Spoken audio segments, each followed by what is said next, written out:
Hi there, Facebook. What a finish to the LeBron game.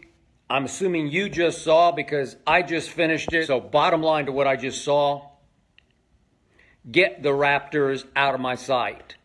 I called this a sweep going in. I don't think anybody else called it a sweep that I know of. Maybe somebody did somewhere in Cleveland, but I called it a sweep because I have little to no respect for the Toronto Raptors. They're nothing but set decoration for the annual whatever round of the playoffs it is so that LeBron can get, about a week off?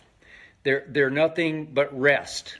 They're the rest Raptors. They're the Toronto resters. It's just absurd what's happened year after year after year. What are we up to now? I'm losing track. Let's see, it was 10 out of 12. Is that 11 out of 13? 11 of the last 13 that LeBron has beaten the Toronto Raptors. And it got so bad tonight, even though obviously Toronto hung in to the bitter end, it got so bad that DeMar DeRozan, the star, the biggest star on the Raptors, wound up with 8 points and did not play a second. I don't know if it was a second, but he didn't play for almost all of the fourth quarter because Dwayne Casey, his coach, finally just said, I've seen enough. I'm sorry. I'll go with my other guys. I'll go with Kyle Lowry, who wound up with 13-ish points. I don't have the box in front of me, but in the fourth quarter made a couple big threes.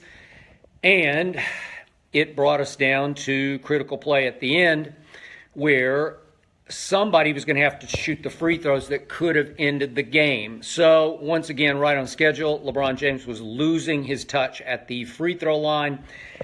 And he's got his new funky delivery now, his new free throw routine where he does the big step back with the left foot, then back, and then he leans. But now he's been practicing, which is good for him. Way to go, LeBron. He's been practicing not falling across the line because in Game 2, of course, they finally called him on it, as I've been saying over and over on Undisputed. Again, you can see us 9:30 to noon Eastern Time on Fox Sports 1 Monday morning. LaShannon Sharp will be across from me raving about LeBron James.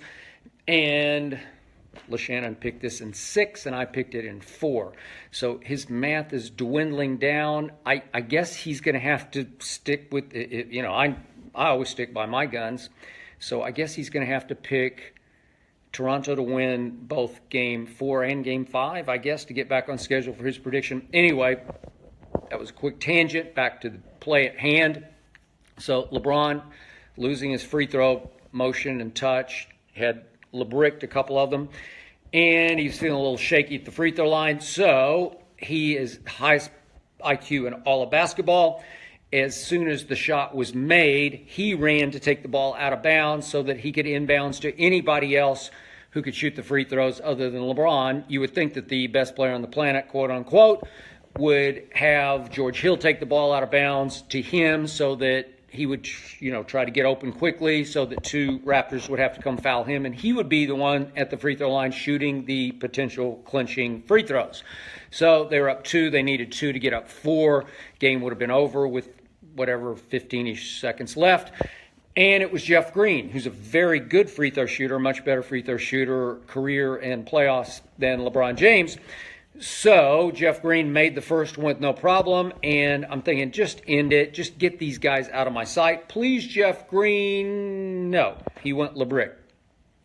And here came the Raptors, as you know, the other way. And who made the shot? Was it Anunoby? I think Anunoby, who's spent the first 3 games of this series mostly guarding LeBron James. You believe in that? Anunoby, a rookie out of Indiana, a lower first-round draft pick, is guarding LeBron. So the best player on the planet, quote unquote, after 15 years in this league, as he's chasing the ghost in Chicago of Michael Jeffrey Jordan, is being guarded for most of this series by a rookie. There's been bits and pieces of DeRozan. There's been a little bit of Siakam when they bring in the bench mob, but Anunoby starts. He doesn't even really try to play much offense, and he's guarding LeBron, and it's pretty laughable most of the time. He hangs in. He does the best he can. He tries really hard, but this is cat mouse, man. And LeBron is the biggest cat, and as I tweeted, LeBron can just get to the rim anytime he wants to. I don't know why. He has to show off. And he got into the thing the other night, got into the rhythm in the second half. He discovered a new love tool. He fell in love with the MJ Memorial fade away. And he got in a rhythm, and he can go hot, cold, but he can go hot, hot. And he went hot, hot, obviously, game 2 at Toronto, and he was just clowning the Raptors in the second half, shooting fadeaways, and he was just on fire shooting fadeaways. And so I tweeted just before the game to all those blind witnesses out there, warning, LeBron's history shows you that he falls in love with whatever shot it is, the three-point shot, whatever it is. He hasn't really shot that fadeaway much in his career until here just recently, but he'll fall in love, and then he'll stay in love as he falls out of love with the shot. And he's not a very good outside shooter, as we know. Historically bad, playoff-wise, from outside of the paint. And shockingly average from the free throw line. Shockingly below average for a player of his magnitude. So, the point was, he did finally make a pretty big one with a couple of minutes left. He shot the fadeaway. He'd shot 2 in the first half and missed those badly, but he made one big one. That was on C.J. Miles. I give him high marks for that. But he wouldn't give up on the 3, and he missed all but one of those threes, and he took a couple late that could have been ended plays, and he drives me crazy. Obviously, I'm rooting for the Cavaliers here because I picked them to sweep. It's my pride on the line. Obviously, I'm not a Cavaliers fan, but that's my pick, so I'm rooting for my pick. And I'm exhorting LeBron, just take it to the basket and end this thing. Get them out of our sight. They can't keep you from the rim. Go. Attack. Tear the rim down. Anunoby can't keep you from there. Ibaka is hit and miss. He's not Ibaka anymore. Even Kevin Love was having his way with Ibaka much of the night. Kevin Love had another huge game. Boy, he's playing big. What do you have, 21 and... I can't remember. Is that 16 rebounds or 13? 21 and 16, it seems like. Kevin Love, big night. Another big night. So, what happened? Jeff Green missed, and Anunoby makes, and all of a sudden we have 8 seconds left, and I am out of my mind. LeBron, just end it. Drive it to the basket. And have the guts to go stand there by yourself and just make one free throw. All you have to do is make one. Just make the first one and the game's over, and you know you got the second one in your back pocket. Even you can do this, LeBron. Have the guts. Don't run from the free throw line. So what happens? They decide, which is a little odd. I guess he wanted LeBron to get a full head of steam. I think Ty Lue wanted LeBron just to go full court on Anunoby and just get up ahead of steam and just attack. And so I'm thinking, don't do what you did in those other games, like the game at Indiana. This is way back in December, where you shot a shot sort of like the one he ended up shooting, which is this sort of fall away, fade away off his left foot that hit nothing but nothing. Remember, that was the game he stepped out of bounds when he got Collison on the switch in the corner, 6'1" Darren Collison, and then LeBron blew down the baseline and stepped on the inline. But he had another chance, or was that against the Clippers? I'm sorry, that was the Clippers game. I'm thinking the Clippers at Cleveland. He had a shot at the end of the game where this is it. This is to win the game and just attack. Just to have the guts to go shoot the free throws. It just drives me crazy. Just have the fortitude. I know he doesn't like to stand there by himself with the world bearing down on him.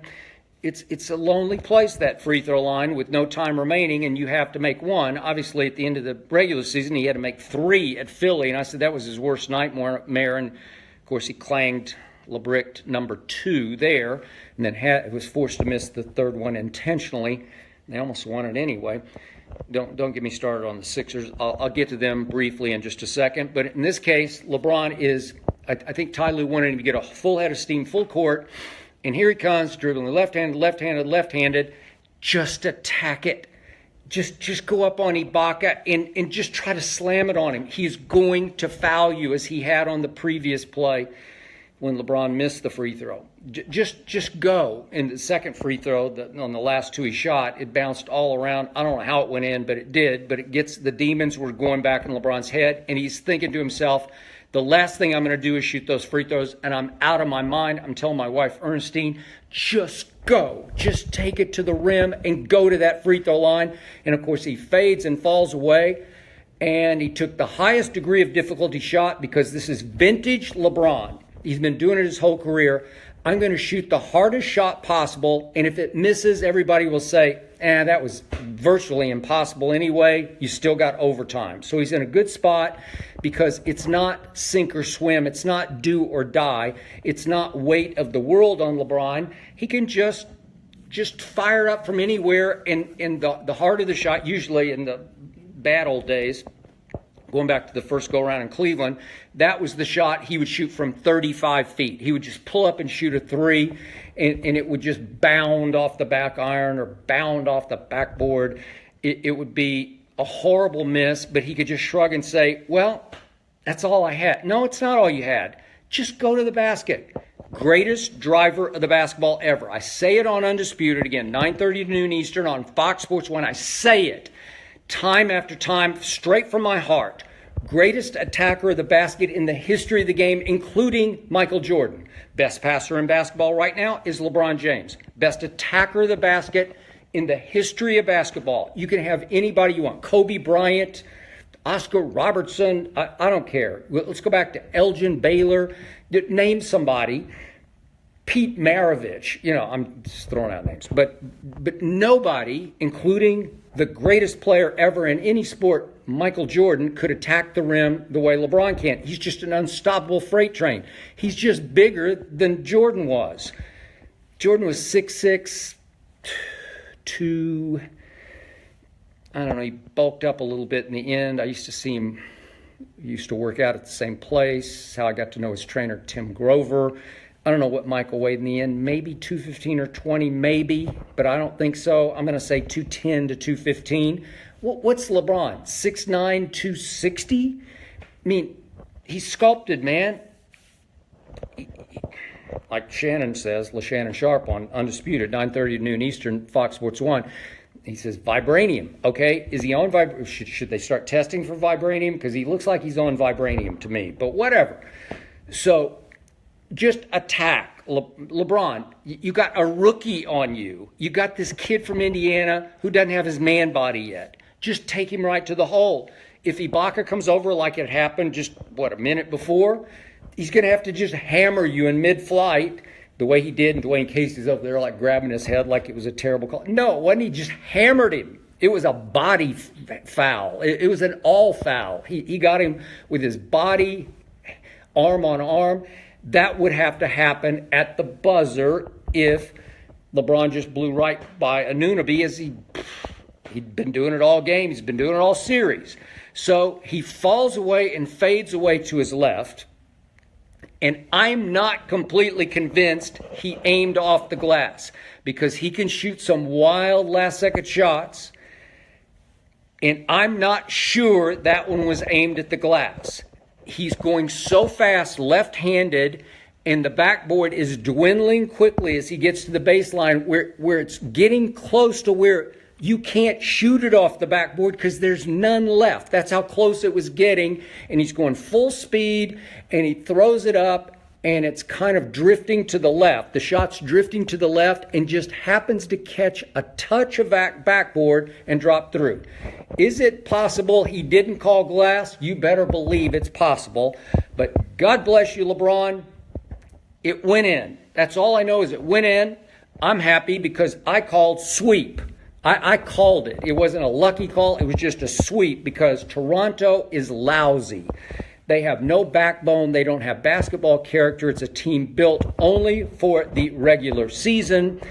And this will be the best thing that could have happened to LeBron and company, because obviously he played the most minutes in the regular season, and going into this Toronto series, he played the most minutes through the first round of the playoffs. Obviously, it took every last ounce of LeBron James to get by Indiana, because 5 minutes of LeBron didn't make it to Indiana because he had to check himself out of Game 7. I still don't get it. I'm not giving him a pass the way all you blind witnesses do.